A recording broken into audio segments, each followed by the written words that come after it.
Welcome to Raging Bullets, a DC Comics fan podcast, episode 440.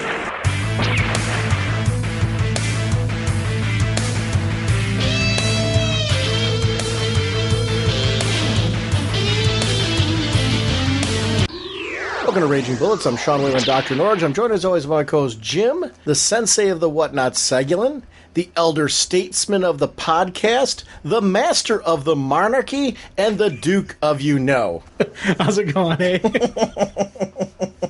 On this episode, we are going to be talking about Doomed, Black Canary, Justice League of America, and Justice League United. We got a little bit of a shorter episode this time around because I'm going on a vacation, but we wanted to get something out to you. So, without further ado, let's jump into... We are proud members of the Comics Podcast Network, the League of Comic Book Podcasts, and the InfiniteComics.com podcast partnership. Mr. Segulin, we are sponsored this episode by DCBService.com and InStockTrades.com. What is going on over at DCBService.com? Every so often they come across with these 75-year collections, hardbound, hardcover books. Mm-hmm. We've had Batman, Superman, Flash, the Justice League of America, these great hardcovers. And this month we've got a Catwoman Celebration 75 years hardcover. It's got some really great, some of the classic Catwoman, Batman stories, or just flat-out Catwoman stories collected together. Hardcover bounding. Regular price, $39.99, 50% off. DCBS price, $19.99. Yeah, and I really like those hardcover volumes as they're coming in. It's a great way to get a good collection of really good classic stories. They're beautiful volumes. I just got the Robin one recently. Have you grabbed any of these yet? Yeah, I'm grabbing them as some of them have been popping up. I know I've got the Joker one, I've got the Batman, I jumped on this Catwoman one, so... The Robin one's really good, and I recommend that as well. So I'm excited for the Catwoman one. They actually, over at InStockTrades.com, seeing as we're talking about both companies, InStockTrades.com has the Justice Society of America one.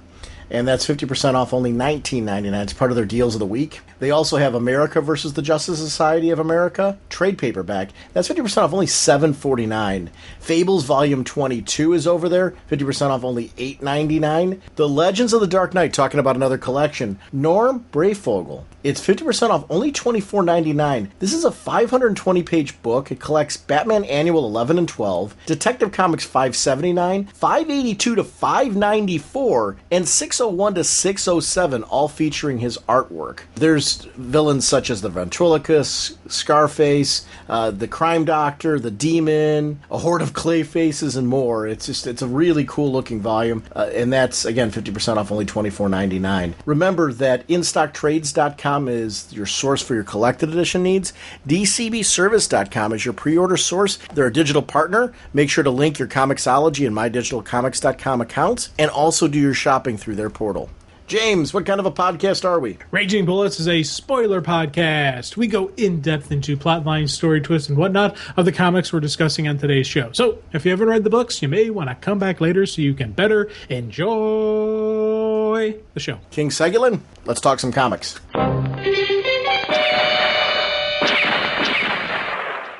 Jim, I'm going on vacation this week, and one of the things we didn't want to do is go without doing an episode of Raging Bullets. We're going to do a shorter show just to do an episode, and we're randomly going to pick some books that we want to talk about right now, and then we'll jump back to a regular recording with our next episode next week. But we wanted to start off with Doomed number 2 to continue our look at some of the newer books that are coming out post-Convergence. And this one's called Miles Ahead is the title. The writer is Scott Lobdell. The artist is Javier Fernandez. Its colorist is Ulysses Areola. The letterer is Corey Breen. The cover is by Fernandez and Areola. The variant cover is by Mateus Santolo. It's Santolouco.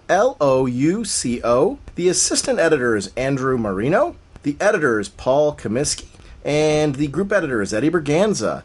This was an interesting one for me because I didn't know where they were going to go with this. We did that Doomed storyline in Superman recently, and post this, the Doomed virus, that thing that got out, has now infected a brand new character. I really enjoyed the first issue of this. Loved the second issue even more, and here's what I'm digging about this book, and I don't know if you're in the same place. It's very Hulk in its presentation. This is like DC's The Hulk. But what always works with titles like The Hulk and Doomed is if you're not playing both sides of it. Like, I grew up with the Bill Bixby Hulk show, loved it. You know, that show was great. What was just as fun is not only when you saw Lou Ferrigno Hulk up and be the monster, but the after effects and what it meant for David Banner. The same thing applied with the comic. In this case, there's a really great balance of seeing what our main character's life is like while he's interacting with his friends. Even, you know, there's opportunities for relationships that are popping up. But how do you do that when emotions set you off and you start turning into Doomsday? And you become this beast that you wake up and you're in control sometimes. Other times you're out of control. It's a very interesting and unique balance. And when you are in control of the Doomsday side of you, you're very beast-like in your looks. It's that part, if you're going to do something like this, you really need to focus on what it does to the character and how hard it is to live in the normal world. How do you count on any form of day-to-day schedule, day-to-day continuity, when you don't know what that day is going to look like for you or how to control the changes you're undergoing? I love that part of this book. That's my take, though. Where are you at on this one? You know, I'm also digging the book, but I think we're kind of digging it for a little bit different reasons. Cool. For me, I like when we're seeing him in full Doom mode, and he's got his mind where he's going through saying, "Okay, do this," but he's trying to talk to the person and say, "Hey, be calm, don't worry," and what comes out is, or he's just going to lightly lift something off and he ends up throwing it across the block, but you see his mind trying to do stuff, and you see him trying to actually, do it, not where the blind where he wakes up, what happened to me? If the book had just been the what happened to me, I don't know if I'd be as excited. But seeing him actually in there, in the moment, with the human side trying to control it and unable to control it, seeing the people reacting to him, even though he just saved their lives, those are the kind of stuff I liked. Plus, I'm digging Miles, man. I'm digging this kid, or guy, or whatever he is. I howled out loud on this opening segment with him and his gym teacher. I was like, that's a way to introduce a character. I'm laughing that you're saying that we like it for a little bit different reasons. I'm trying to figure that part out. Other than the fact that I was kind of liked it more for the whole kind of what happened to me thing. And isn't that part of what you were just saying he was going through when he's facing off with people? That's the stuff I didn't. It's where he doesn't know what happened to him. Those are the parts that I'm not as excited about. It's when he's actually in the moment and he's actually there and he's trying to control it. No, you're misunderstanding me. Oh, okay. I like the whole package. Okay. So, like, everything you're talking about, what I like is how this is impacting him globally. I like that it's not. I like that it's multi-layered. I like that it's not just one thing. And actually, I'm glad that you're clarifying that. No, and that's good, actually, because I do want to clarify that part. So I'm glad you're pointing that out and calling me to task on it, because it's one of those things. To me, this book doesn't work if it's simple. I like the complexity. I'm with you. I like when he's in that doomsday mode and he's like, he doesn't have control. You don't have control when you can't communicate, when you can't, things are going on around you and you can't control those events and how that looks and explain yourself and, do those kind of things. Then, I like and I do like the fact that the dude will wake up and he doesn't know those blackouts and certain elements of that don't work. But to me, what's intriguing is there's clear moments where he clearly knows exactly what's happening to him and doesn't know who he can tell and who he can't tell. He was in that situation with the girl where things were going really well, then all of a sudden this happened. And and to me that part works. To echo, and I didn't say this, and I'm so glad you pointed out, Miles is fantastic. Because what you want to do with a book like this is you don't want to... It's cool to see this guy eventually interact with main characters in the DC universe, both hero and villain, right? But you don't want to overdo that. You want to start creating a unique story with this book. And with the fact that Doomsday as a concept is this extraterrestrial concept, if you're not bringing in somebody like Miles, you're doing this book a disservice. Miles is great because he looks like this kid. We've all had situations where we either witnessed bullying or we've been a part of that. You know, I'm going to be honest with you, I wasn't the best sportsman growing up, right? So were there many times when I was a gawky, nerdy kid? You know, in high school, I started to work out more and, you know, I was more athletic and stuff like that. So, you know, I wasn't quite in this category then, but in elementary school, I was the nerdy, geeky kid. I was picked last. And you knew that you were picked last. So I thought, I'm like, oh, this is turning this whole bullying thing, and maybe Doomsday's going to help him out or something. I didn't see this going where it did. I loved where it went. Because all of a sudden it turns out that, you know, Miles is this, like, intergalactic assassinating ninja kind He's of... He's a bounty hunter. Yes, it's great. Hunter. That's awesome. And I love the thing when they picked him. He's like, thank you, gentlemen. I will endeavor to do my best. Who talks like that? That was just... when you Marvin the Martian. He is so Marvin the Martian, and that's what I loved about him. Yes. Uranium-235. You know? Exactly, It was so great. I loved this opening sequence because I didn't see it going where it did, and I really loved the fact that it went there because I'm like, what just happened here? He blew him up real good, and it turns out the coach was an alien.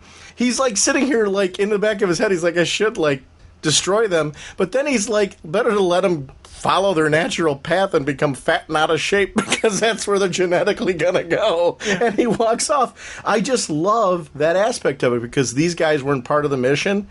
He, you know, just backed off and walked off and left. The great part about that is I want to see where this is going. Him versus our Doomsday in this. I want to see that get there. It doesn't have to drop in front of me right now. This is a gradual build, and the build I'm enjoying because there's comedy elements, but also it's not taken too far. Miles wasn't slapstick, because those moments when that happened, he shot up the coach, I'm like, oh my gosh. I did not see that coming. Because we have a weird sense of humor. Yes. You know? Yeah, the big shock, right? Yeah. But also, I got to tell you, the explosion... this complete destruction of the body, that is an awesome looking just, you know, obliteration of a human form, because that's just, you look at just the massive, because the coach was a chameleon, so we're dealing with a shapeshifter, so you're going to kind of get that blob-esque type of, you know, explosion coming off of him, and you get the multiple waves of just kind of liquefying of him. And which is basically spreads all over the gym, all over those kids who are just picking on him. And the cool look on Miles's face, class dismissed, coach. And he just has that hoorah look to him like, oh yeah, I just did that. And I love the look of just terror, shock, everything going through those kids' faces. This was just an absolutely wonderful story where I didn't see it going. I laughed hysterically because I do have a sick sense of humor, but also I really appreciate artistically how this looks, you know, with, you know, the imaging, the coloring, just shade, everything on this one picture of the coach just exploding, you know, from some super freaky blaster that Miles pulled out of his out of nowhere. That was awesome. That was absolutely wonderful. Reiser's internal dialogue is probably one of the key points of this series for me, and it's to your point. And I'm glad you made me clear up what I was saying, because if you don't have this, it's really hard to get attached to a new character. I like the whole monster thing, I can't speak and all that kind of thing, but you're right. The extra draw of this is, it's not like the Hulk, because when the original Hulk concept kicked into play, when he turned into the Hulk, he had no control and no conscious, you know, thought about what he was doing in there. In this case, he does have conscious thought going on. So when he sees these things going on around him, he just can't communicate to anybody else around him because he's Doomsday. And I like that element of this, that you're trapped inside a monster versus you have no coherence. It just adds a little twist to the whole thing. That part I'm really digging because I'm getting to know him. He's written very well like a teenager, and you get this sense of this kid who's trying to get his life going and trying to get into a place where, hey, I want to get a girlfriend. I want, to maintain my friendships. I want to do all those things. So he's written like this guy who's like trying to get life going and get everything, all his ducks in a row. But now you've thrown a major curveball in there that inherently prevents that from happening. That's the engaging part of the story for me. When you see him, arg, arg, and he's doing it too, it gets very cartoony at certain points of time with a serious framework around it. I love that balance. Because there's certain things that you would only see, and it's funny, when I went to Marvin the Martian, it's a very serious Marvin the Martian when I'm talking about Miles. Yes. In his case, when his arms are going up, it's very Disney Pixar. He goes, "Arr!" too. But the overtones surrounding it are so serious that it doesn't, that's where it distinguishes itself from that platform. And I like that because it's pulling in elements of all kinds of things that I'm really into while wrapping it in a new package. And this book was, I got to be honest, when we were going through the lists of books, I was kind of like, okay, a doomed book, obviously going to do some kind of doomsday style thing. I'm interested in seeing what they're going to do, but I wasn't excited for this until I started reading the first 2 issues. And right from issue 1, it built right into issue 2. I've enjoyed this title right from the get-go. There's not a wasted space to it. It's very Scott Lobdell, and yes. I really like the way he tells an action-packed story. His work at DC has been really, really good. Obviously the Red Hood stuff, we've been really digging that. This book in particular, though, is really great. I like seeing him taking the doomsday element and bringing it down to earth while not ignoring the extraterrestrial nature of the whole thing. It's working really well for me. Yeah, and again, it's you mentioned earlier just some comedic moments in this, but they're not overbearing. It's not taking away, like when the police arrive on the scene. It's like, don't move and step away from the woman. His partner's, of course, like, you understand that can be a little confusing. Jesus, Jerry, in the middle of an arrest, can you cool it for like 5 seconds? I love that little just kind of funny banter right there. One simple screen didn't take away from anything that's going on. But again, another moment where I kind of like chuckled because you can see 2 buddies just going at it. And of course, he surrenders, so he raises his hands, and guess what? He's got a defensive mechanism that he didn't know about. Boom! Big blast of energy. That right there was a wonderful panel. Prime example of some funny moments of the kids trying to do the right thing, and there's parts of him that he has no control over. I loved this. Was a really cool single page that showed what this book is about. Some action, some drama, some comedy. This has got some, and also looks really cool as well. I'm really digging this art. I'm digging the art style. I'm digging how things kind of shifted a little bit. When you're dealing with the monster, he looks a little different than how Miles looked in the classroom. And but it's still that same style. It's still the same universe. It's not like it's jarring going, wait, this looks like 2 different people. No, it's still the same person, but the way they're handling with the monsters around and the way they're handling around when it's the other people, you can see a distinction, and it's kind of like we are seeing through his eyes. He's seeing things a little differently than we do, and I like that. I like that Clarice is watching this. Yeah. So you're sitting there looking at that whole thing. She's trying to figure it out, and I don't know what that means for him.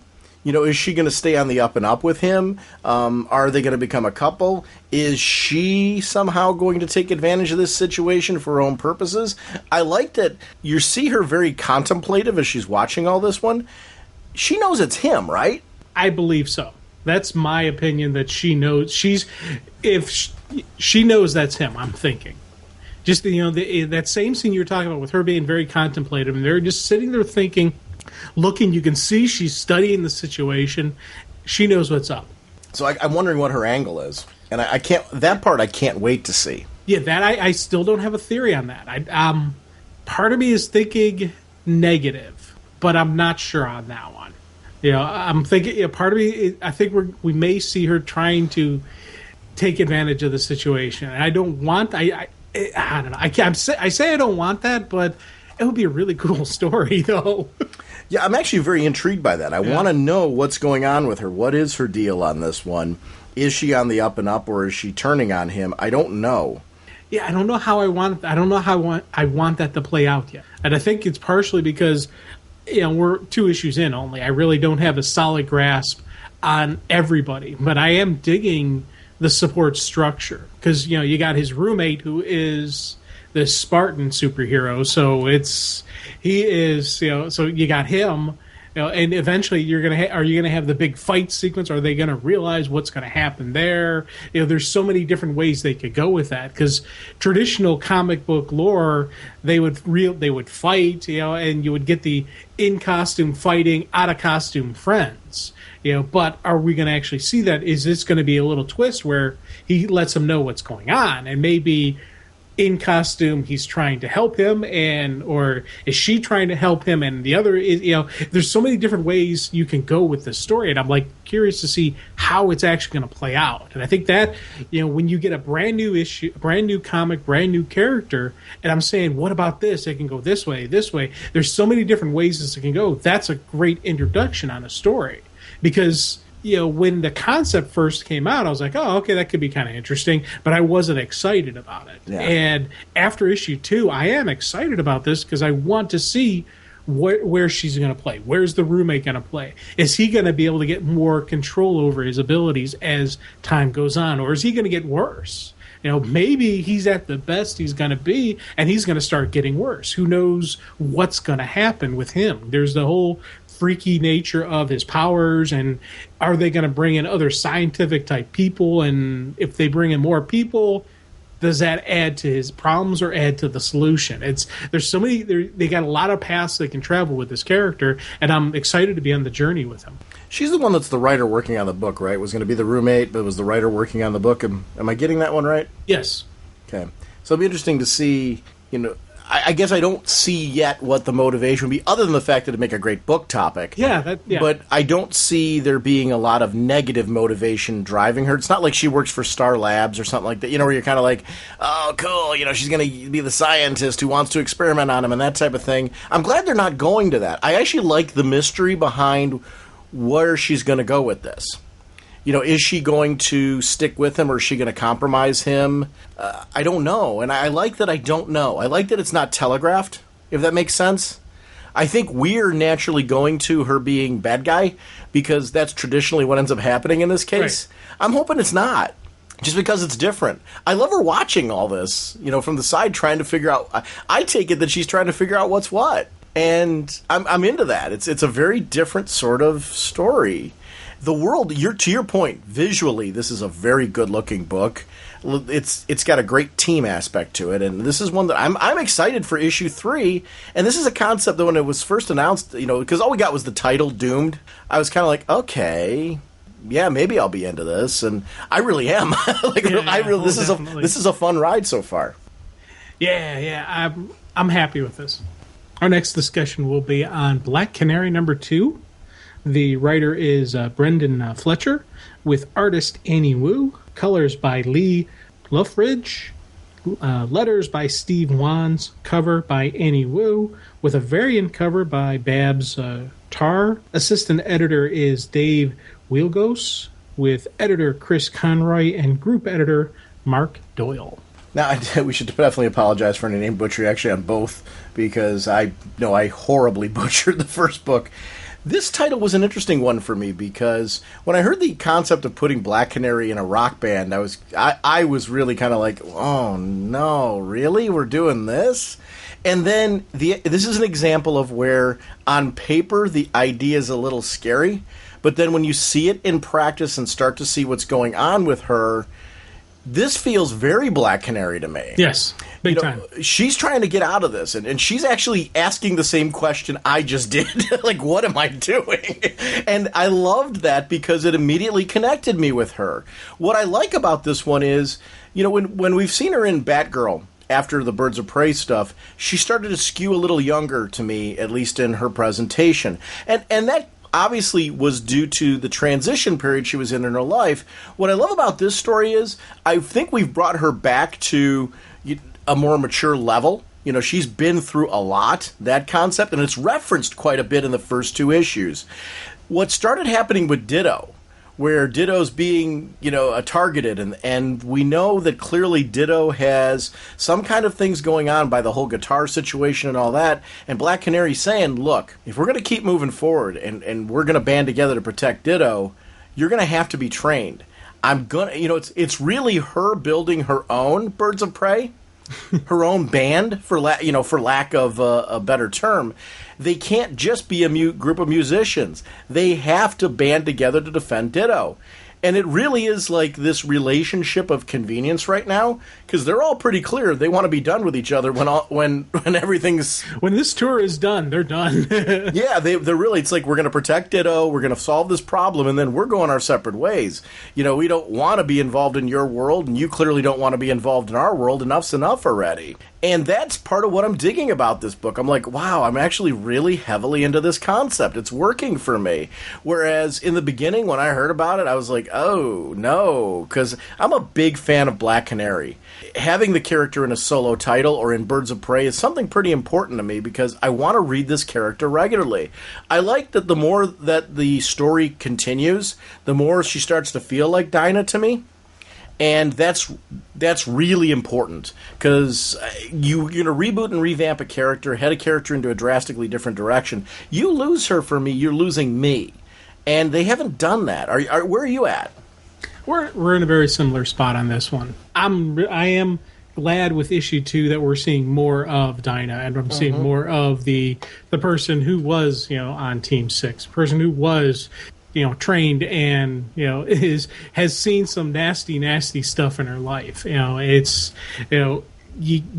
I liked that character. I liked who they were building, in the beginning, and then when you kind of had that whole period where it looked like they're de-aging her, or they're kind of tweaking the character, it was like she was pushing it aside. And on one hand, it's cool that she would try to push it aside, try to forget and move forward, but that's a good story element, but I was worried they were going to forget it, and they never forgot it. And we're seeing that now, that no, she is still that person. All that stuff that happened, and she just, for a period there, she just wanted to initially just have fun. She just wanted to forget that she was doing that. And you can see, with all the crazy stress, everything she was dealing with her husband, with the birds, with every possible thing that got thrown at her, she would want to have this outside life, but in the end, she is Black Canary. In the end, she's got to step up, and she's got to solve this problem. She's got to protect this little girl. She's got to do everything that a true hero would do what she would do. And so I'm happy seeing this, especially, as you said, with the training of the band.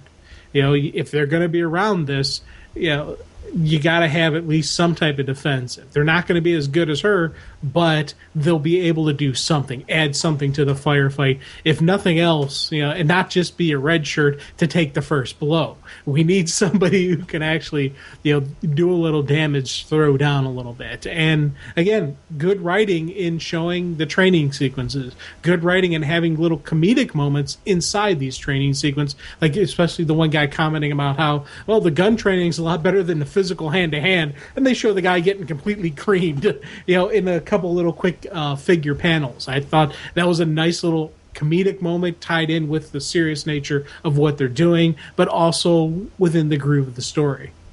To me, what set off the tone, and I'm so glad you mentioned, and I think you're implying that issue 2 sold you more on this concept than issue definitely. 1, and I totally agree with you.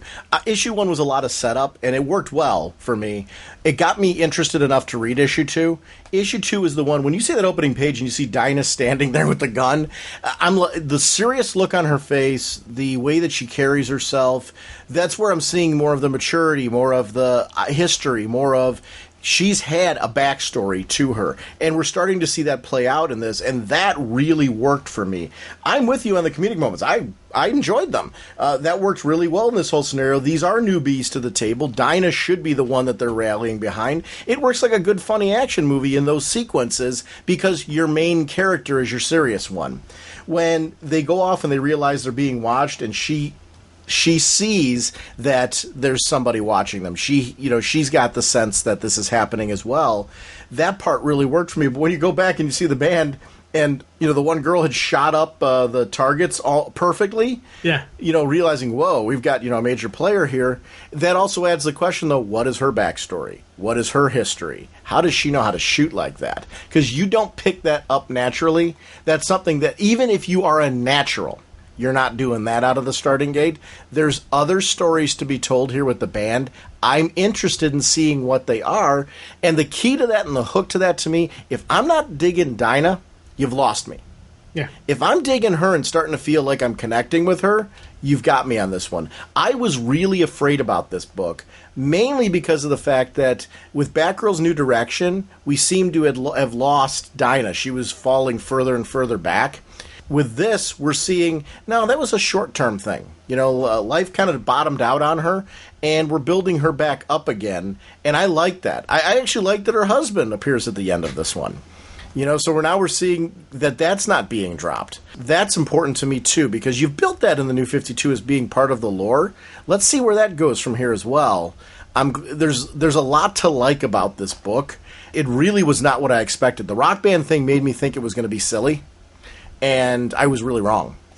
Yeah, and good, a good introduction with the aliens and the alien mystery and who they are, what's going on, but also we have this cloaked team that's following her and watching her, because that wasn't the same people. So we're dealing with a multiple front fight here, and I like that factor that we have that, because they're the ones who sent in the ex-husband. So now it's I like the fact we're gonna get multiple players playing into this.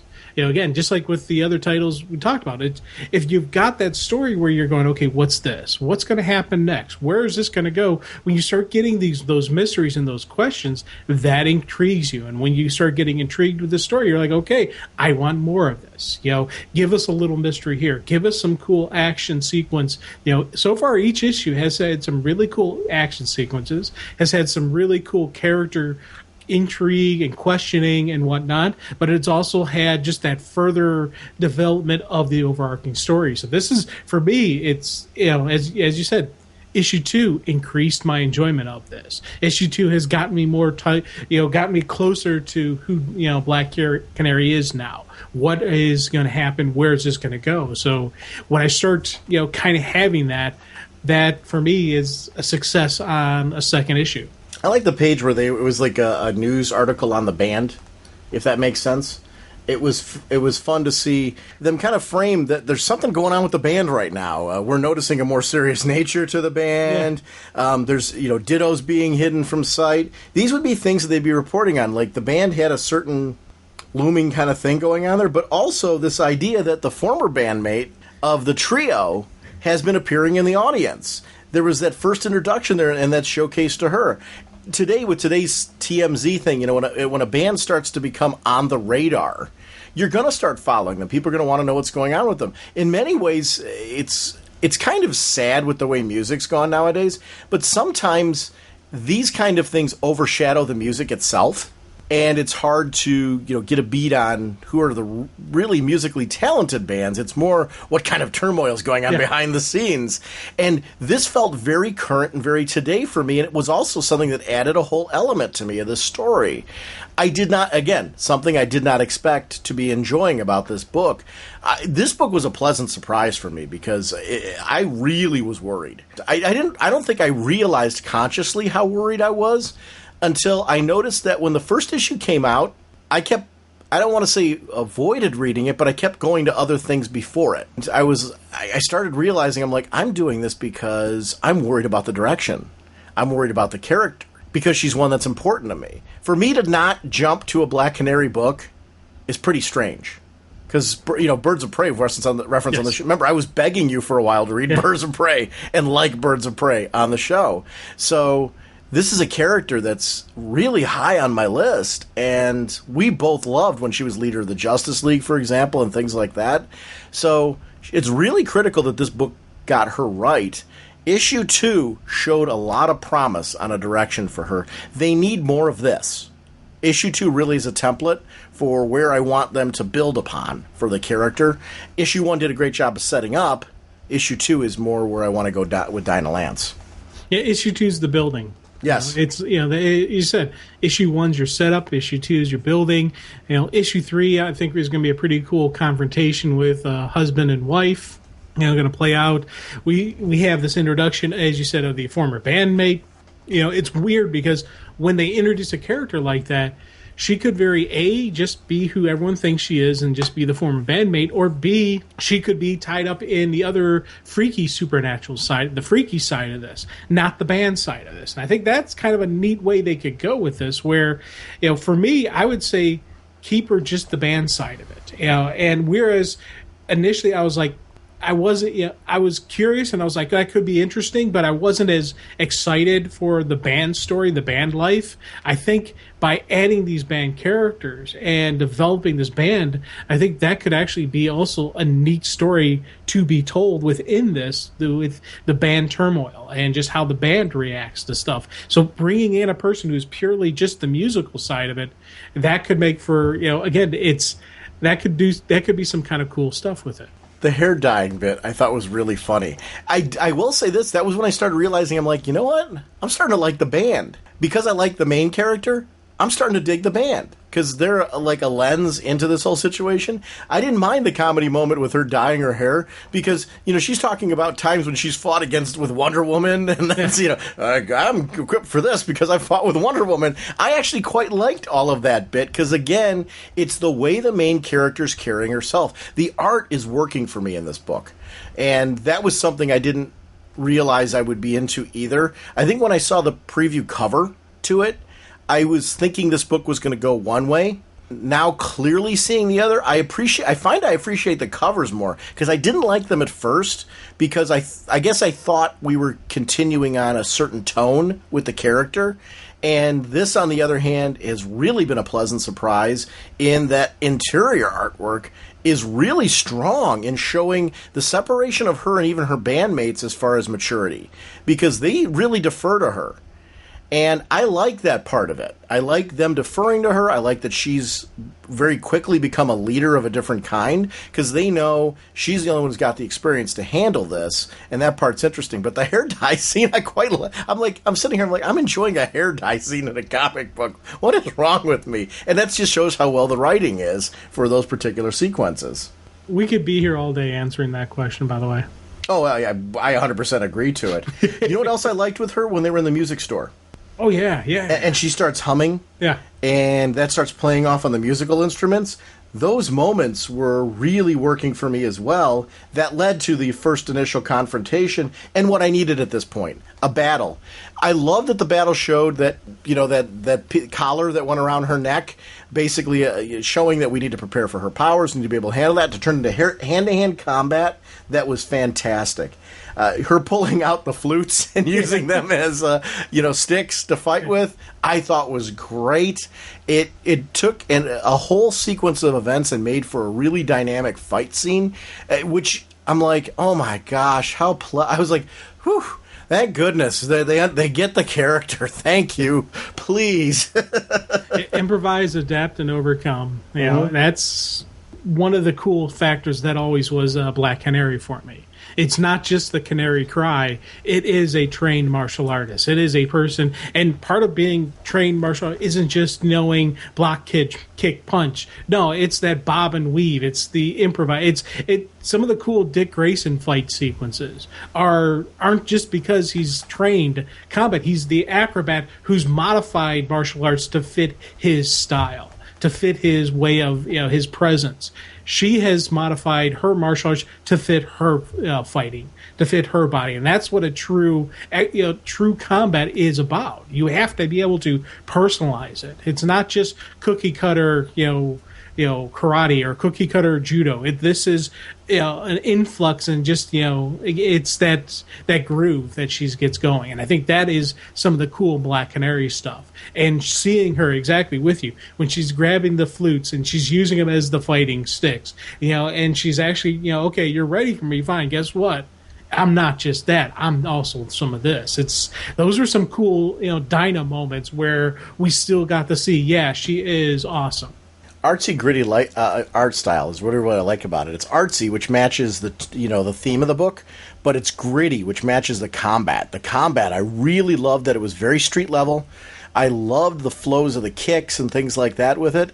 It really was so. It's what I like in a Daredevil book. I like this kind of art style in Daredevil as well, which I don't think is too far off from what I love about really good Black Canary. Yeah. Yeah. Oh, yeah. I can definitely see a comparison with the two characters, and just that again, that fighting style. But one of the things I'm really digging is and I gotta especially say the colorist. Mm-hmm. When you talk, I know when you're talking arching, you're talking the full team. But I especially just got to throw out, just how much I do dig. You've got this artsy, gritty style, and a heavy part of that is the colorist. Is these heavy reds backgrounds, these green backgrounds, just those splashes of color. The non-traditional backgrounds that they're using. Within the fight sequences, within the bus sequences, within just the regular interaction of the band. I think that adds to, the pencil and ink work. This is a really cool combo team that I'm loving this, this look to this book. And, typically I appreciate the art style, but this is never typically my favorite art style. But again, when you have the right art style matched up with the right story, matched up with the right story, the right written work, you get something really cool. And it doesn't matter if it's something that you're not normally comfortable with.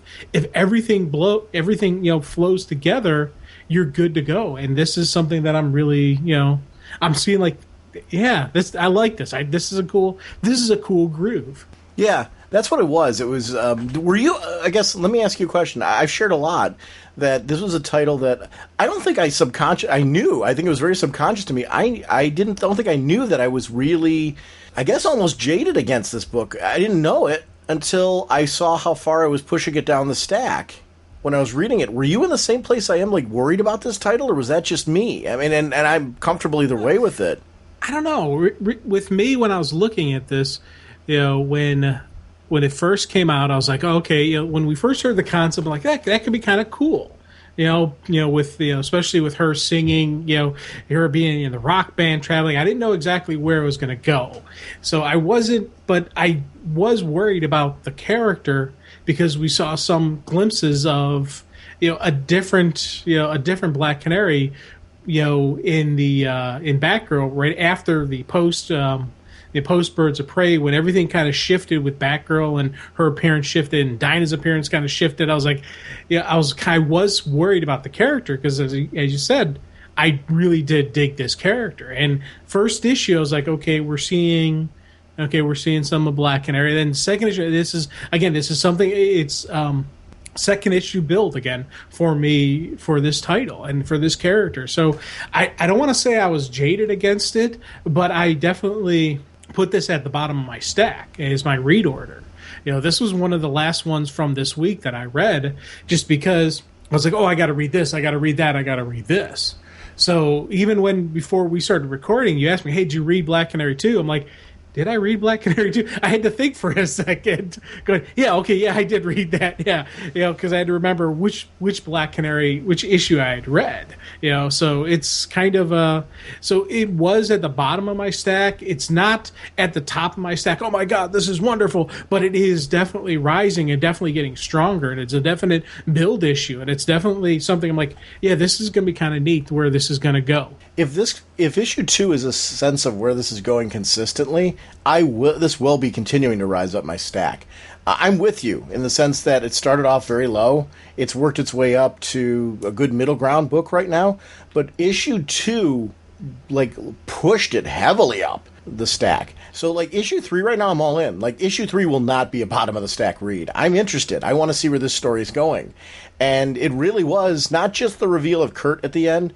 If anything, it was everything else in the title. The reveal of Kurt at the end was kind of like, oh, cool, it's an interesting thing I'll get to read afterwards. But the fact that I like the band now, the fact that I love her now in this, the combat sequences that were really, really well done, and the framing up of using the band as a way to to show, using the media's reaction to the band to showcase the kind of events that are taking place with them and that people would notice them was stuff that I really loved. And this is a title that I'm very interested in now, where I was, I'm not sure about this baby at all. So it's cool.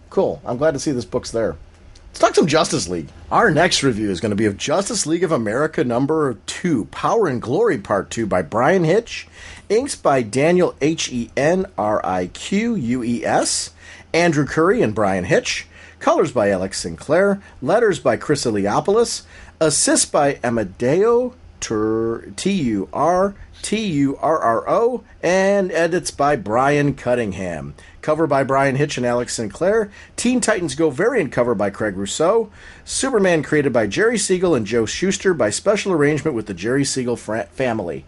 And I want to comment, actually, it's funny, as Siegels and Shuster, there was the current president of the Siegel and Shuster Society, who was a Cleveland radio personality, was at the Solon Public Library here, and he did an hour-long talk about the history of Siegel and Shuster. And what I really loved about it is it really focused on their Cleveland roots, their history with Superman, also how this icon took off. Like he had home movie footage, film footage. Siegel, I guess, or Shuster, one of the two of them had a video camera. A film camera that they used, like we had when we were kids when we were growing up, but it was the full 16 millimeter film. Oh, so cool. And this stuff was intact. So they showed some of his home life, showed when he went to see the Macy's Day Parade, and there was the giant Superman float from way back in the day. It was a big part of this whole thing, talking about historically what was going on with this character. I mean, with these creators who were, involved with this character. And it showed the people involved with the original purchase of Superman and things like that. And there was a lot more focus of that than the net. I like that it was a celebration of the two guys. It did focus on what happened with their relationship with DC and how that all came about, and left you with some questions as far as where is the point of fairness in all this. But it wasn't focused on legal battles or things like that. Everything was stated as, this is factual, and it was more of a focus on their history, where their homes are, what life was like for them back then with the character, and just how this was a character they were pitching for the longest time and nobody was interested in. And eventually, the national periodicals picked it up for Action Comics, and they reworked it a little bit to make it something, more palatable to a larger audience, and this thing took off. And he talked about the history of him in radio, the history of him in movie serials, and then straight on to the TV series, the original TV series that kicked off. It was really a great 1 hour session, and I just found it very, very interesting because while it did talk about some of the things that have negatively happened to both creators, the majority of the focus was on the great history piece of the two, and that was the part I was really there for. I wanted to know more of the history because I've heard a lot about the legal battles, and I don't know where I stand on it, and it's because I don't have enough information, in truth. So I'm not negative, against them. I'm not negative against DC. I'm not positive either way on it. It's more of my feeling is I hope the end result, whatever happens with any legal if things are still going on legally, that it just winds up being fair. Whatever that is. That's all you can ask for in situations. Let's get some fairness here. Whatever that looks like, if it's, in whichever side's favor, as long as it's fair. But the actual historical piece was something I really dug. So I know it's a weird sidebar, but it's relevant to our show. And they are traveling. I know they were traveling around the Ohio area, so anybody listening happens to be in Ohio. If you go to the Siegel and Shuster Society's webpage, you can find out. It's supermanincleveland.com, I believe, is their page. And if you go to that page, you can find more information about this tour that they're doing. And they're just talking about the character and what's interesting and exciting. It was a well worth it. Two of my friends that I was actually with Kurt and Chris, who you both know. Two of my friends, they aren't the big comic book fans like you and I are, Jim, and they really enjoyed the whole session, so it was great. But that footage for me, the film footage, was the highlight. Actually being able to see these icons on screen, You know, these are the creators that made Superman. Being able to see them in action, not just in still pictures, was something interesting to me. Being able to see them in their personal life, being able to see them go and see the float on that came off of the character that they created, that kind of stuff all really mattered to me. So that stuff was cool. Dang, I wish I'd been able to go.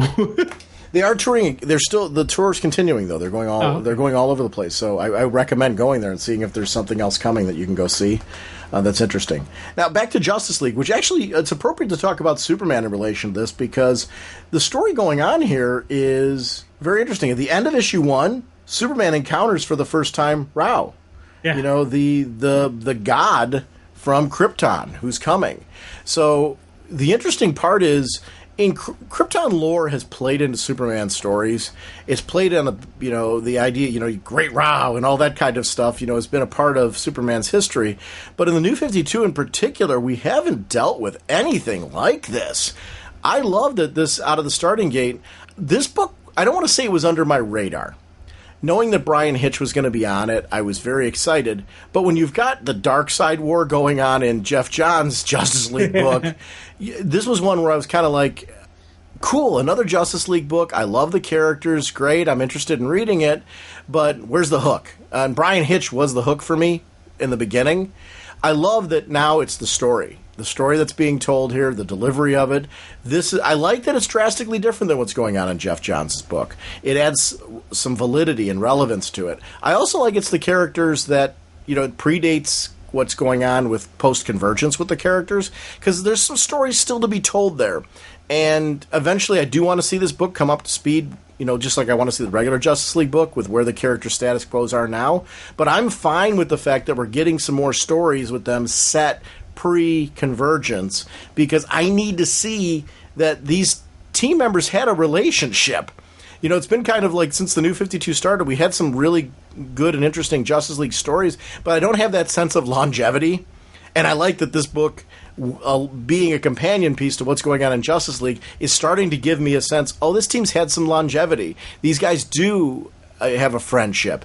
They've done a lot together as far as going against major villains, encountering major events. Now, Rao's a villain, right? Do we even know? Do you really think this is really Rao? I believe Dr. McCoy put it best when he said, "Why does God need a spaceship?" So I don't think this is a god. He's flying in a spaceship. Why does a god need a spaceship? So this is a villain. This is a bad guy. I want to see how this plays out, who he actually is, because I 100% do not believe that this is actually he's not who he says he is. There's an end game here. There's some other twist that's going to happen here.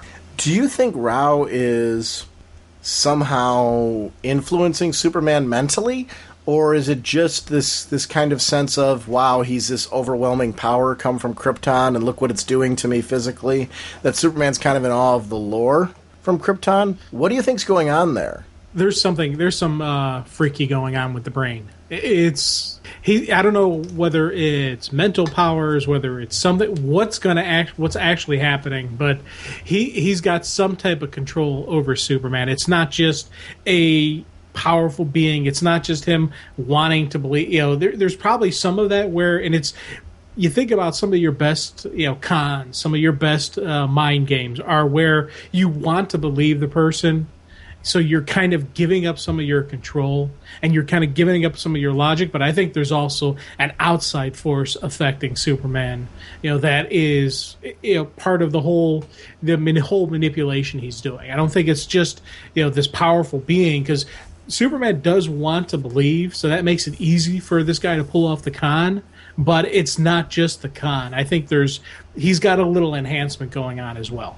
You think about when they first encounter and he first has that touch and Superman's knocked unconscious. And, there is a power level that this guy has, and maybe, this could be Martian level mind powers.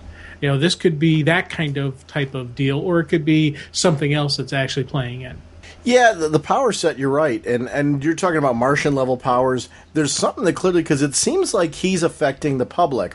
Like the guy who's blind, when he's talking about I've been blind since 6 years old, but I saw the light like everyone else. He's still blind, though, isn't he? Like, do you get the idea that light, guy... red and warm, but I think that's it. I think But hold on, let's hear. Motion. I looked up like everybody else. I saw it too. I saw the light, red and warm. So when I first read that, I took it he just saw the light. He didn't see. He can't see. He's still blind, but he could see the light.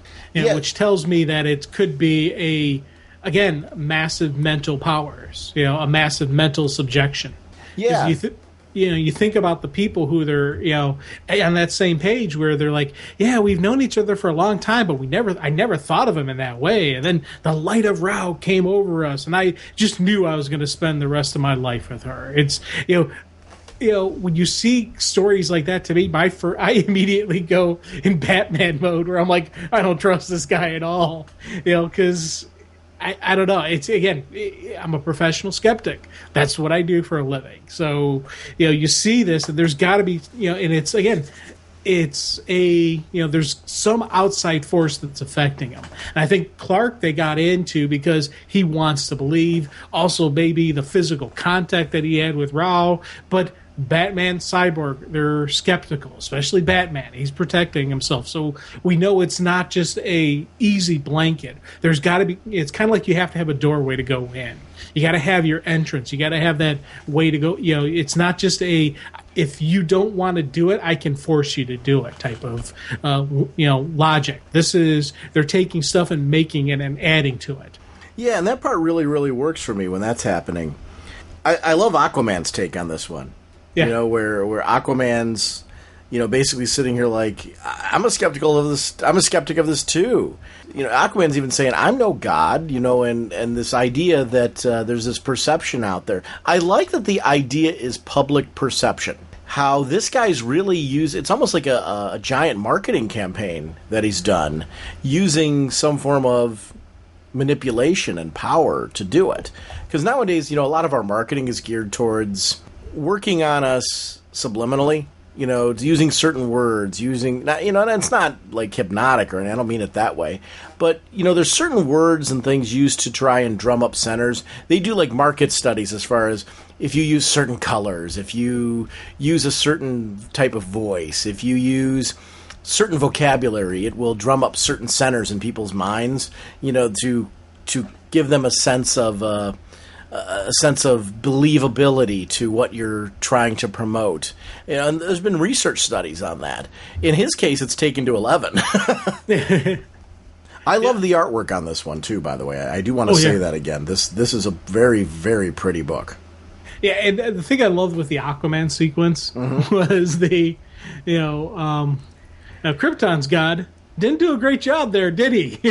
What do you mean? It blew up. Everyone died. I love that moment where he just calls him out on that, and he calls out his herald or prophet of Ra. Basically saying, hey, in terms of saving worlds, he didn't do that good of a job. And even when the guy's like, hey, are you mocking us? He's like, this is who Aquaman is. I love that moment where he's talking about how he does have doubts. He is unsure of being a king, of being a boyfriend, of helping people. He doubts himself, but this is who he is. And I love the whole, just it's, his pure atheism that Aquaman has. And he's saying, hey, my people are the same way. You want to talk to them, you're welcome to it, but I think you'll be disappointed. But to be honest, I don't think they will be. I think we're going to see a lot of the Atlanteans, once again, people looking for something, people looking for that hope, people looking for that positivity and that joy. They're going to reach out to this guy. And I think we're going to get a lot of the Atlanteans shifting over, but we're going to get some who aren't. And that's where the interesting thing's going to happen when you have believers and non-believers. You and I both have our faith. We have our beliefs, but we won't go to an extreme measure for our beliefs. We'll defend them. We believe what we believe, but I'm not going to sit here and tell someone, you have to believe what I believe. That's just not how I look at faith. When you start getting these, these strong beliefs, you always run into that. No matter what religion, no matter what faith, no matter what belief system, whether it's aliens, whether it's people, whatever you have that strong faith in something, you always will have those people who take it to an extreme level. And that's where I'm wondering what happens when the Rao people, not just the prophets, but the people who believe in Rao, take it to that next level. Because right now we're seeing nothing but sunshiny and happiness and healing the sick and finding your love, the love of your life, and the blind man seeing, and all these wonderful, heartfelt, great stories of Rao. Well, what happens when those people start encountering people who are like, hey, this guy's not my god, he's just an alien? What happens when they start those interactions? That's where, again, you always talk about, you get your introduction to the story, you got your build, and then you start getting your nice little catalysts. This is a great build story, a great build issue in this story of Rao. Had an awesome intro, issue 1. Issue 2, we're building who this guy is. I'm so excited for issue 3 just because I want to see the people. I want to see the Justice League. I want to see Rao, who he actually is. Yeah, see, that's the part that's interesting to me. I love the whole U.S. military reaction to the cathedral. That makes a lot of sense to me. You have this giant structure parked in your backyard. You're going to do something about it and want to, make a stand and go, hey, listen, you get on a line here. If this is an incursion or a battle or something like that, we're ready for you. The newspaper reaction, Perry wanting to be on top of this, especially nowadays with where things are at, with newspapers, I love that he's like, no, you need to understand, we need to get this first. We need to get the interview. These are the types of things nowadays in particular. Breaking an exclusive like that is huge for a paper nowadays. So Perry having them jump to it and get into action made perfect sense to me. I loved that kind of reaction to the whole thing. I gotta say how much I dug the Bat Cycle. Yeah. The four-wheeler with when he and Cyborg were riding on it. Cyborg's reworked armor is something that really plays out well, and I like when artists showcase it because he's starting to look more current, if that makes sense. I like that he's sleek. It's more... I always was a big fan of the very gadgety looking Cyborg for years growing up because that made sense in that era. Now, sleek and clean, and that is more of the future of technology where it's currently at. We're seeing that more and more in current technology design. So Cyborg matching that, being more modern looking, is something that I'm really excited about. I want to talk, next week we're going to have to talk about Cyborg's new book, which came out this week. I really want to talk about that book because I love the character, and I love the focus of him on Justice League.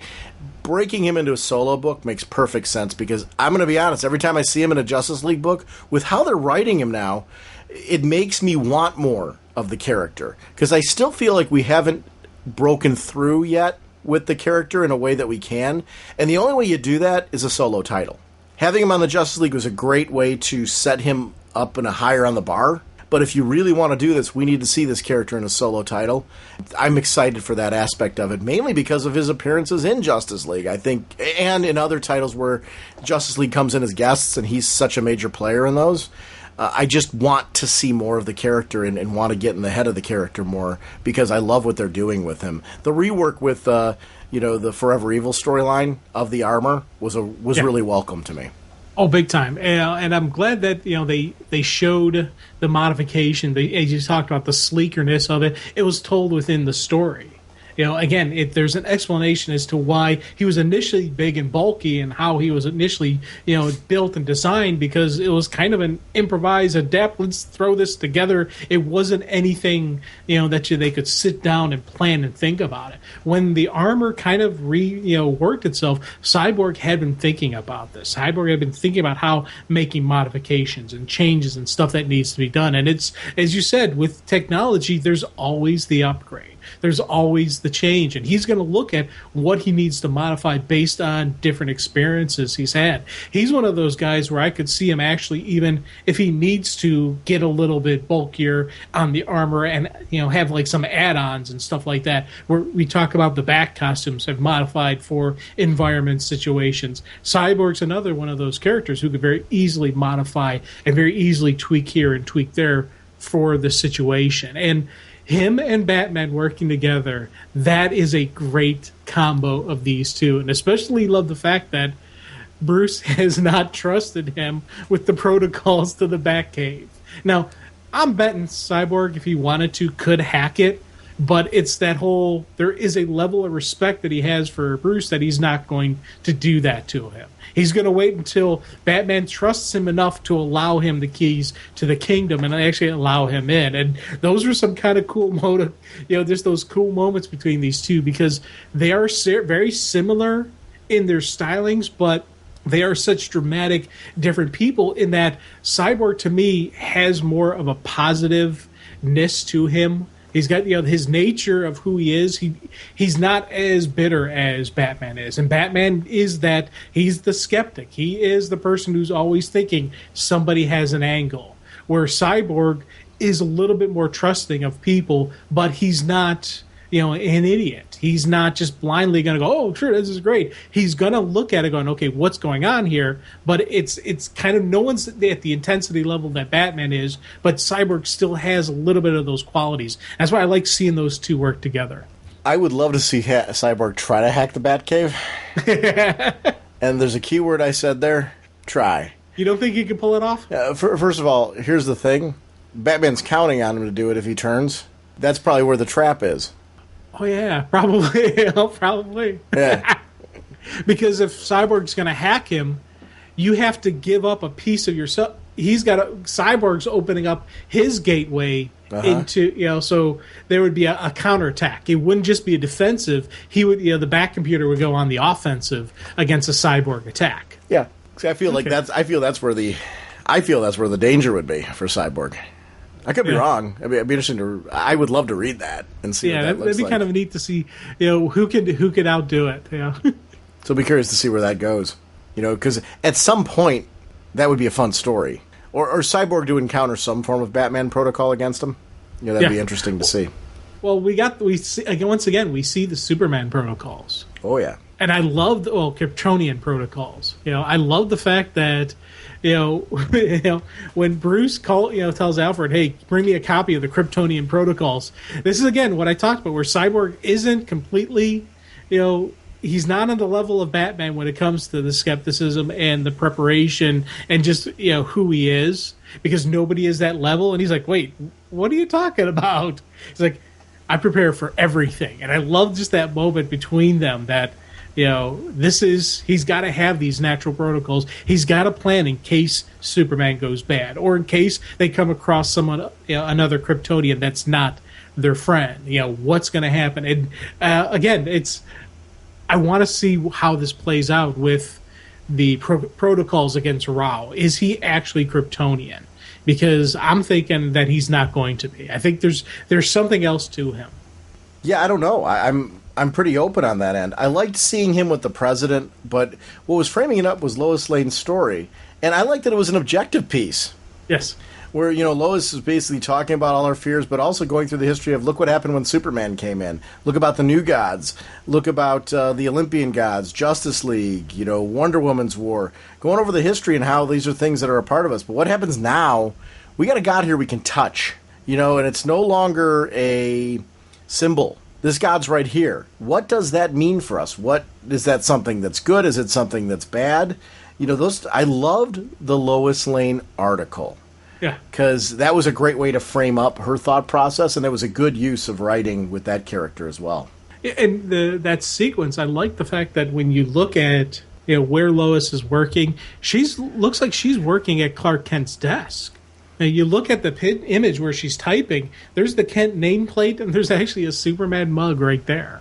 So I thought that was kind of neat that in the bullpen, because, their desks are right by each other, but she even looks like she's working there. And just that one last question that's worth asking is, if one Kryptonian man, one Superman, can bring us such hope and wonder, what can a Kryptonian god do? I like just you talk about just the fact that she's not just saying yay or boo. She's throwing it out there, and she wants people thinking. And again, that's a really cool way to look at this. I agree. That was something that I really enjoyed as well, was seeing her there in that realm. I liked seeing the agents of Rao going around healing people. Do you think that healing is going to be permanent? I don't know. It's like, on one hand, part of me was thinking no, because a great way to keep those people loyal is by taking away some of their healing, saying no. Like it's that whole you have to have faith. So when you start getting people who don't believe in Rao, guess what? They get sick again. So it's like one of those things where I think, whether it's nanobot technology or magic or whatever they're using to heal these people, I'm betting that if these people stop being loyal to Rao, they're going to start getting sick again. And they'll say, oh, it was your faith in Rao that healed you. So if you lose faith in him, guess what? You get sick again. And it's kind of a control measure is how I'm seeing that's going to play out. Yeah, I'm kind of into that end as well, where I want to see how that's going to play out, and I'm curious what that means for the people in general. I loved the beautiful sky shot. It's quiet now, everyone's left, where you see that ship hovering over, but you see it in the skylight. Those are things that kind of majesty added to this whole sense of, I guess, what I'm assuming is the scam. Yeah. It just added another layer to it. Oh, God, yeah. Again, it's in the story-wise, it's, letting us give us the possibility of something else out there. Because I'm willing to bet everybody who read this is kind of on the same mindset we are, that we're thinking this is a scam. And part of us is thinking it's the con is because in comic books, traditionally, you get that. That's usually when you get these people who come in saying, I'm here to save the day. If their name's not on the title, you got to be questioning them, and you got to think, oh, what are they actually after? What's their end game? So this majestic piece, this image was really, really awesome because, I love the usage when they hit that flash, right in the center. Then it's kind of like the energy, the light energy waves that flow out, and just, it kind of gives you a sort of a three-dimensional feel to it when you're just sitting there looking at it. And you look at the center, the center point at the brightest point, you in your mind, you're thinking, I really probably shouldn't look at, I'm looking at the sun. There should be a bright light there. And it's really, this is, again, one of those really cool color, play on where they're using the bright white, yellow, then, then just kind of like, cooling it off, going through the oranges into the reds, and just that great, just kind of energy signature that you get from when you just naturally look at a bright light like that. This was something I was like, man, you just sit there and just stare at that page for a little bit and just look at just how minor and how tiny Metropolis looks below it. This was a really cool picture. Yeah, one of the things that I really like about the artwork in this one is it's beautiful, and there's so many pages where I was like, wow, really nice vast landscapes that we're seeing on this. Also, great character usage alongside the backgrounds that I thought was really interesting. Superman, it's one of the things I'm really loving about the current Superman stories is how street level they are. It's fun to see Clark that way. But this story reminds me, this is another side of Superman storytelling. This kind of epic majesty where, you look at Superman with that kind of beautiful awe that works in a Superman story as well. And it's one of the things that if you're touching on all the layers of the character in a variety of comic storytellings, it's really where Superman becomes an incredibly interesting character. And this story is one of those that moves some of that forward. And I like the moment with that private moment between Rao and Superman. And just that kind of where he's asking for Kal-El's forgiveness for abandoning the Kryptonians, for letting them die, for all the stuff that happened.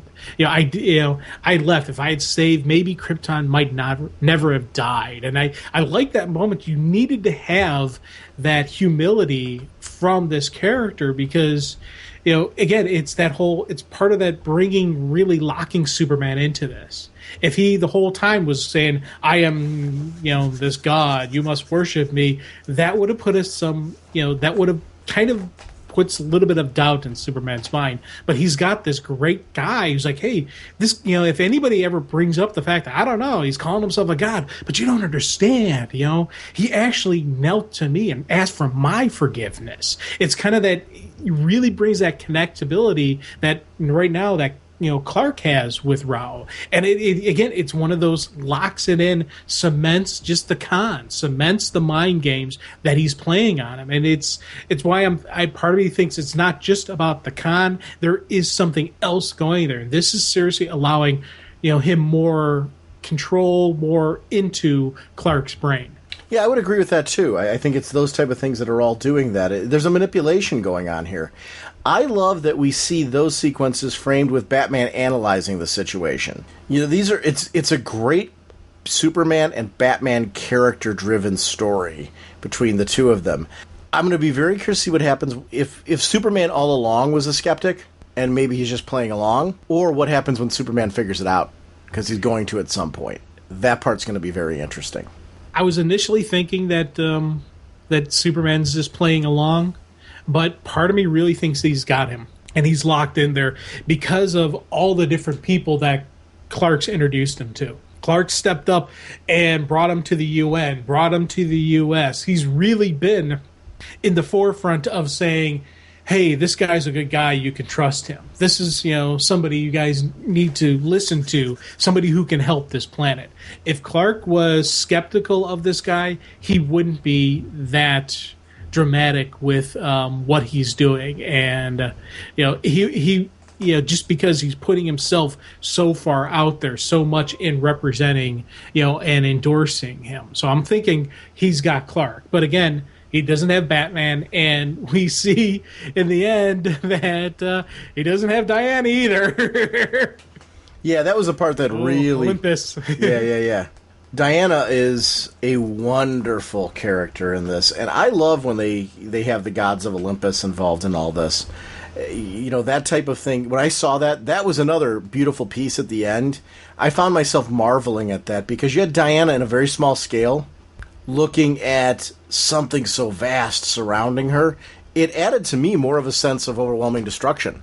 Yeah, Olympus is pretty much completely destroyed here. And it's not just destroyed, it's shattered. And, there's chunks of it floating around. And so we've got... we have a situation here. And then, again, throughout this whole issue, I'm thinking, okay, this guy's a con, this is the guy's the bad guy. Right here, you got a pretty good indication, well, though we have no direct knowledge that it was Rao and his people who did this. I am going on the assumption that, yes, they're the ones who went in here and destroyed Olympus. And I don't know how they did it or what happened to the other gods, but we're seeing some massive destruction there. And I think that's going to be kind of a interesting play on when Diana gets back to Earth and when she's able to confront him, and where does Clark lie in all of this, and how that's, again, build up story. The next big, we had a really cool build in the story of Rao with this issue. Issue 3, we're going to get I'm assuming we're going to get some pretty cool hammer getting dropped here, especially when Diana gets back. I agree with you. I think that is going to be part of the fun of this one, is seeing what that looks like. And you got now the girl that Clark is in love with, who's been attacked. Is that going to be what wakes Clark up, or are they going to come to blows over it? It's very interesting how this is going as a storyline. I want to see Green Lantern. I want to see Flash. I want to see more of the characters' reaction to this storyline and what's going on here. This issue added a lot of validity to me. I'm like, wow, we really do need 2 Justice League books. This is supposed to be the premier team. I want to feel like there's some history. I want to feel like these characters have encountered each other more than we've seen them encounter each other. I want to feel like they've tackled vast, overwhelming issues. Do you think there's any possibility this is really Rao? No. I 100% think this is just somebody pulling a con, And as I made the joke from, and it's the Star Trek movie Undiscovered Continent, when they encounter a person claiming to be God, and Bones says, "Why does God need a spaceship?" Because this entity needed the Enterprise to get out of where it was imprisoned. Same thing with Ra. When he came in on the spaceship and everything, I'm like, I don't buy this guy at all. I think he is a very powerful alien, possibly maybe a metahuman. I'm not sure. I'm leaning more towards the alien side of it. Maybe some connection to Krypton. Maybe this guy, I don't know. I don't know who he is yet or how it's going to play out, but I would be shocked if this ended up actually being the Rao. Only way I wouldn't be surprised is maybe if they said, how sometimes when you have legends on religion and faith, belief, etc., where it's based, everyone thinks it's one thing, but it's really based on something else. Maybe the Kryptonian religion is based off of this alien that encountered early Kryptonians. So maybe that way it could be Rao, but I really don't think that at all. I think this is just a giant con scam. It's a very interesting thing for me trying to figure this one out, because there's a part of me that thinks maybe it really is Rao, and we're adding Rao in as this whole, I don't know, this idea of this god that had forsaken the Kryptonians, and what'll that mean for Earth? I don't know. I don't know what's going on with this particular. It's a strange character to bring in. If it isn't Rao, it is an enemy sent here specifically for the purpose of targeting Superman. Oh, definitely. Yeah, going after, and maybe, you know what? Maybe this is part of the problem that we're seeing currently with Superman, with him getting weaker. Maybe this Rao character actually did something by the end of this story, and we'll see that happening and that affecting Clark. Yeah, those are things that are really interesting to me. You want to talk about United? Sure. Our next discussion will be on Justice League United, number 11. The writer is Jeff Parker, with artist Travel Foreman, colorist Jeremy Cox, letterer Steve Wands, with group editor Brian Cunningham and editor Andy Khouri, Khouri. All right, Jim, this particular book was one I was really interested in talking about because it picks up after the events that have gone on in Convergence. We've got a Justice League United that has really been, for the most part, disbanded. There's a few members of the team still around. You know, we've got Animal Man, of course. We have the new character from Canada. Why do I keep for? Is it Equinox? Yeah. Okay. We have Equinox. We have Stargirl. Who else is in there? Adam Strange is and still with the Alana team. Strange. And Alana Strange. And I think that's it, right, from the original team? Yeah, because Arrow and Hawkman took off. Right. So now we've got a team that is looking to go up against this big enemy that they're looking to deal with, and also to help out what's going on with Adam Strange. But Adam Strange seems to be kind of guiding the ship from his own dilemma that he's going through at the moment. And this is a team that really, because of its nature, needs to pull in specialists. What I love is the specialists they're tapping into come from both the hero and the villain ranks. Yeah. So that part makes it really interesting to me. I love that we get to see Mira, who right now, this is the same Mira who in Aquaman's book is currently battling him. Yeah. So that acknowledgement of what this looks like with her, she doesn't see herself as a bad guy.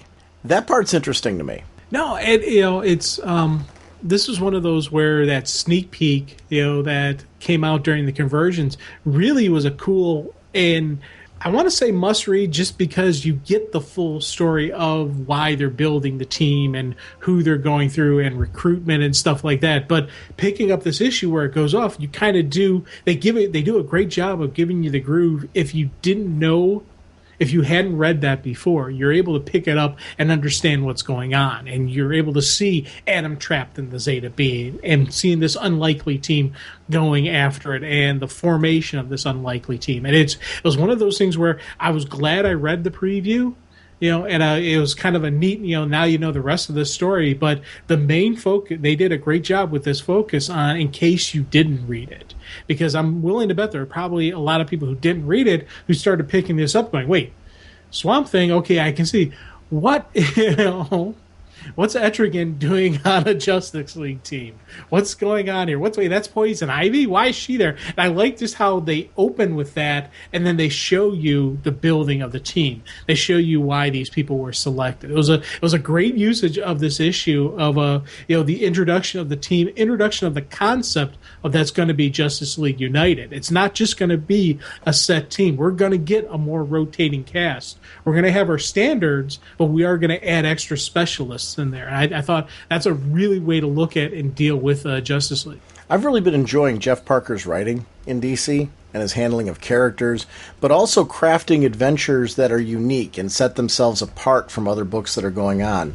I love that he's pulling in this weird, we've got this mishmash of Swamp Thing and Etrigan and Mira and Batgirl being brought into this particular storyline, and it's really adding a sense of these are characters that would know each other and would run in similar circles. I like the idea that their lives and what's going on in their lives play a factor as far as, well, I don't know if I should or should not be a part of this team, and here's why. with what's going on there. I really enjoyed that. I liked the shift of other characters reaching out. I adore Stargirl and the handling of Stargirl in this issue. With Stargirl being the one to reach out to Swamp Thing, I thought was a great sequence of events. It was nice to see her spotlighted. She was a great creation out of JSA, and I liked that in the New 52, we've seen a continued evolution of the character. There's more of a sense of, I'm more mature now. This is the same girl that had that adventure with Martian Manhunter that we saw. Has grown more mature through that adventure with John, and still wants and needs to be a player on the field with this. I love that she's still carrying the star rod that she got from Jack Knight, or the one that in the previous continuity she got from Jack Knight. Obviously, in this case, it's not how that happened, but I love that visual. I think it's very cool and very modern looking as a tool.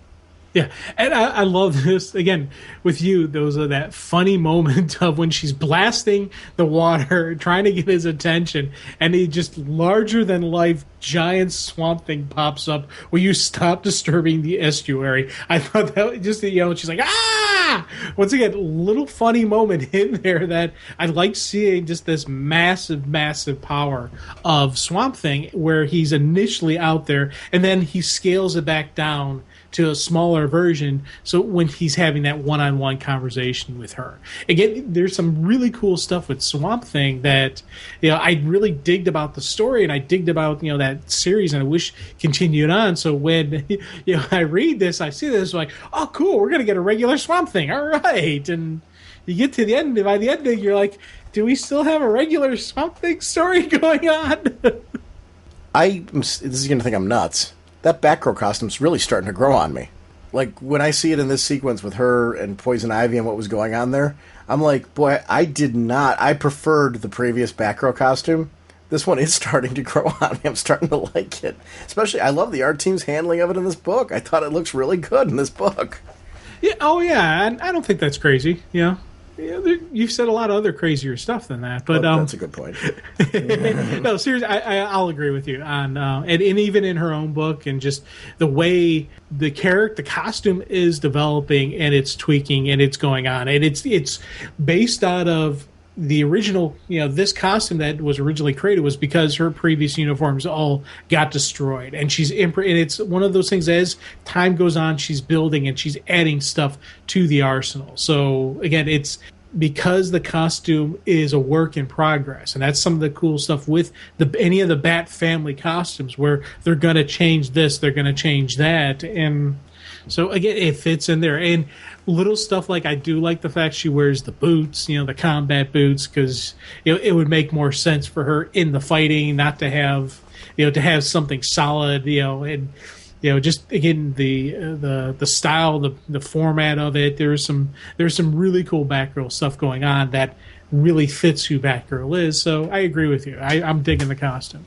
Adam Strange. We need to talk about him, because Adam's kind of guiding the team in this particular adventure, seems to be operating on giving them only so much information based on his need for them. And that was something that really struck me, especially at the end, when you see what happens to Swamp Thing, and the fact that now they've absorbed Swamp Thing and they've become even more powerful by absorbing Swamp Thing.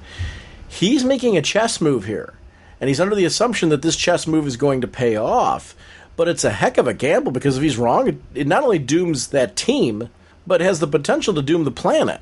Yeah, it's kind of weird with that's sort of stuff I would never figure Adam Strange would do. But again, you have a guy who's absorbed into that energy, and part of me wondering is how much of it is his circumstance that he's dealing with. How much being absorbed into the Zeta Beam has actually changed who the man is. You think back to from Watchmen, with Dr. Manhattan, where he's got such a power level that he's above and beyond people, and he doesn't stop and think about the little moments. Going back to the Vietnam scene where comedian kills that girl who's pregnant, and Manhattan could have stopped them in a heartbeat without even thinking twice about it, but he let it happen because that's what's going to happen. And he knows the past, present, future, and he knows that's going to happen, but he never even thought, I could change that. Part of me wonders if by Adam being in this energy mix if he's seeing and he's starting to think and look that way. Look at life that way, where he's looking at things a little bit differently. Yeah, and what happens when you lose complete grasp of your humanity? Yeah. And those type of things always intrigue me in stories like this. You've been absorbed into this. You remember like the original Star Trek movie? Oh, what's his name? Decker was absorbed into the whole thing, the V'ger thing, and that type of stuff with Ilea. You start to, at some point in time, you lose a sense of consciousness. In comics, most recently, it's what was happening to Captain Atom. I really loved that Captain Atom series that was going on, and this idea that the more powerful that he became, the more out of touch he became with humanity. I like those concepts of exploring how do you stay in touch, how do you stay who you are. I'm wondering if, like you, something like that's going on with Adam Strange.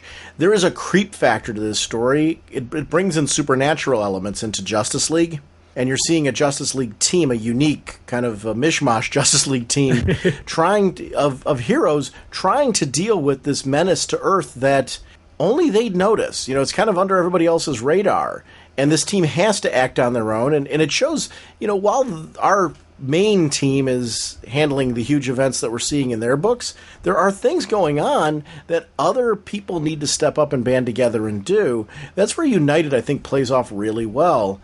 And I like the fact that it's very much Marvel team up, Brave and the Bold, DC Comics present in its structure. I like that we've got a main team that, is going to be your main character, so to speak, to reference back to those series, which in the old days was Spider-Man, Batman, and Superman in those respective titles. In this case, it's a core cast.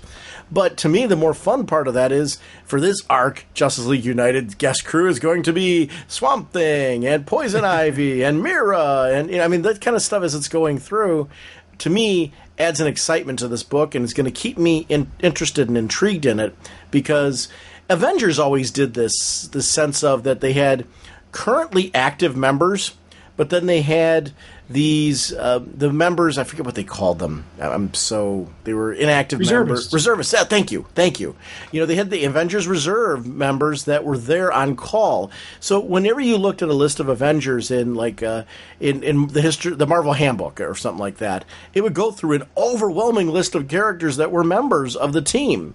And I liked that sense of scope and scale. This book is bringing that into DC in the New 52, embracing it. But then you're also, I don't know that it would count that you're making now Swamp Thing, and I don't think you're making Swamp Thing and Poison Ivy a member, but I like the idea of looking at the universe as a whole and saying, we're going to temporarily deputize you. Yeah. That stuff's fun for me. Well, and I love the fact when Ivy and Swamp Thing first had that run-in, you could see her going, why am I here if they're going to call you? You're the embodiment of the green. And I love the fact that she's kind of has that, oh my God, look to her when she sees him. And because that is Ivy. Ivy is about the plant. She does it in a little bit twisted way. She's not completely a quote-unquote good guy, but every time we've always had those future apocalyptic type things with the Swamp Thing story, we always saw Ivy on the good guy side. Ivy always ends up fighting on behalf of the Green, just because that has always been her MO. She's always been about the protection of the planets and the plants and whatnot. And I love seeing that moment, but then there's the explanation where the Green is getting corrupted and it's getting wrong. There's something wrong. And if there's too much corruption, they're going to need Ivy there to assist him. And I thought that was a really cool explanation within just a couple panels of why she's there, why she's on the team with him. And it was some cool moments. I totally agree. This is a book that I didn't know what to expect from it, which has kind of been the case with United. It's kind of that unique Justice League book that it completely separates itself from Justice League and Justice League of America in its tone and cast. And that, to me, is really important. And it's what I liked about Justice League Dark. Justice League Dark did the same thing. This book was one that I felt when we were losing its original writer, Jeff Lemire, that this book wouldn't go on and wouldn't continue to have its same tone. I like the new direction for it. This is a really good kickoff issue. I'm interested and intrigued. Where are you at on that type of thing when they keep a book like this going? Do you long for the bigger name characters, or do you like the fact that they're pulling from some lesser-known characters or some characters that you don't normally see on a Justice League team? You know what? I especially like the fact that we don't have any of the big names on this book. Mm-hmm. You know, because of the fact that, especially they explained why we're not going to have Batman, Superman, Wonder Woman on this team. And it's very clearly played out who this team is. Now, if we didn't have 2 other Justice League stories, if this was the only Justice League story out there, then I would be like, I don't know, guys, maybe you should have at least one of the big 3 on the team. Uh-huh. But we have Justice League and Justice League of America stories. We have those titles. We have those presents for them. So for me, this is a great usage of it, and I like them having the Justice League monarchy, the name to it. So it is part of. This is a version of the Justice League. They could have called this some other, team.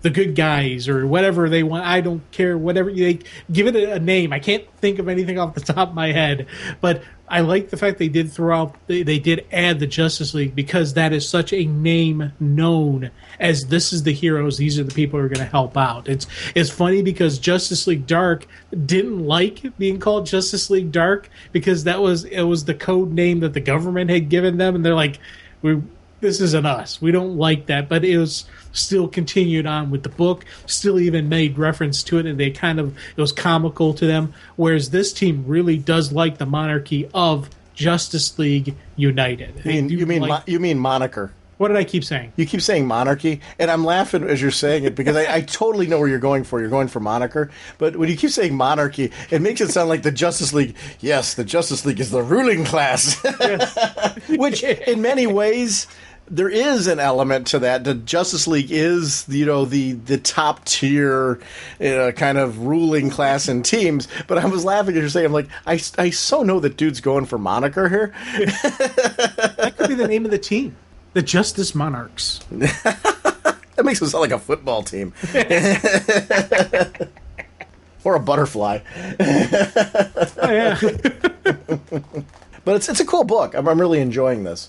It was an interesting balance this episode, because we talked about a top-tier team in Justice League of America, but we got to talk about some smaller books that are coming out from DC. I don't know where United falls in that. I'm assuming it's probably not considered your top-tier title like Justice League of America is, but I love it for its unique nature, and especially with the fact you mentioned Dark as well as I did, and we need books like this. We need team books that showcase characters that are unique and that are different.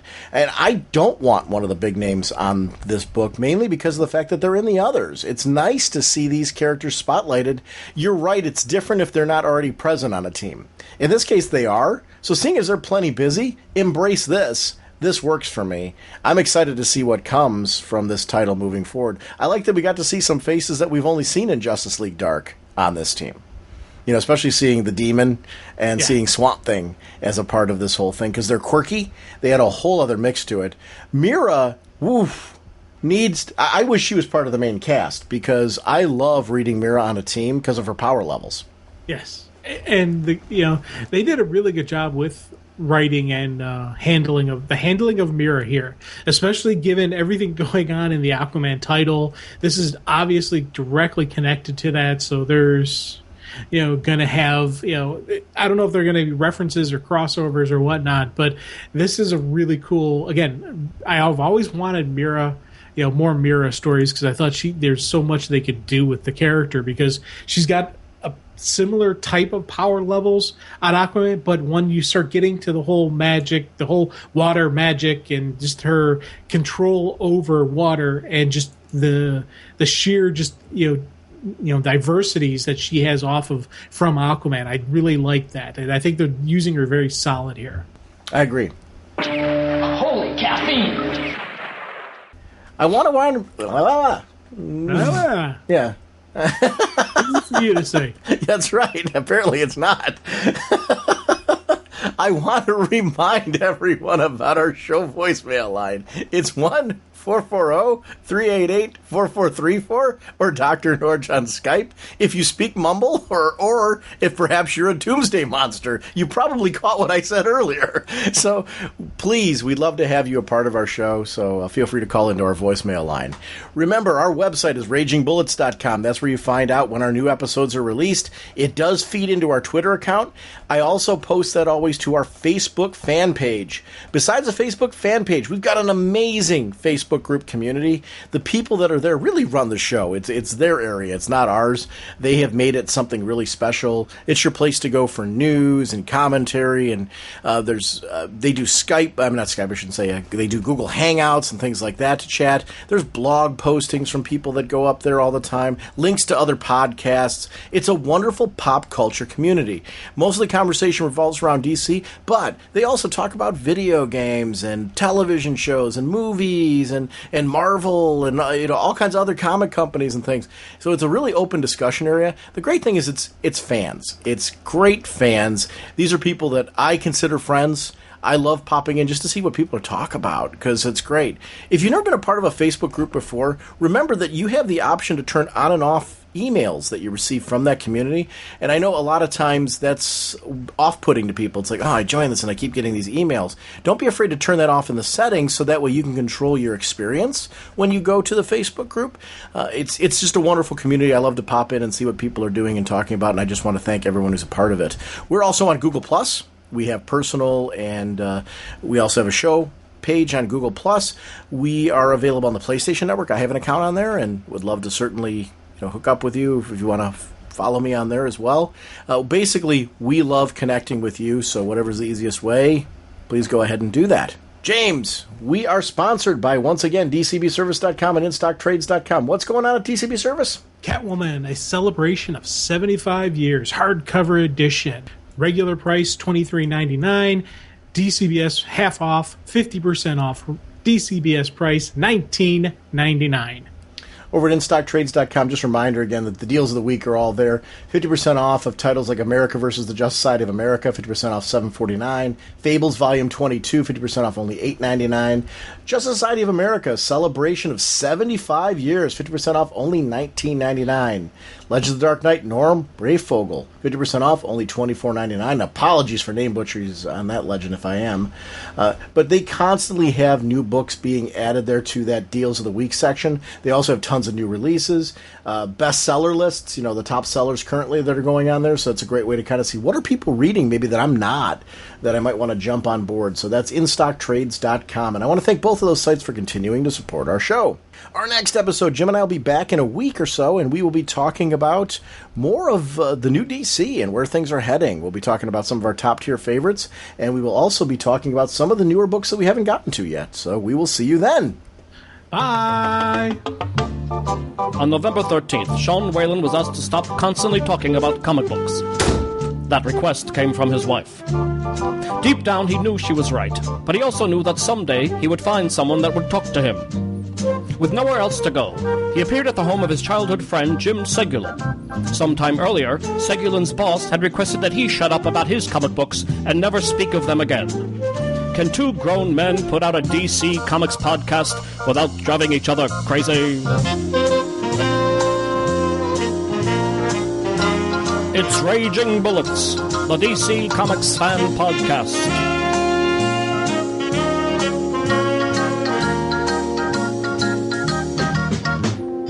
With Sean Whalen as Dr. Norge, and Jim Segulin as the Sensei of the Whatnot and the Duke of You-Know.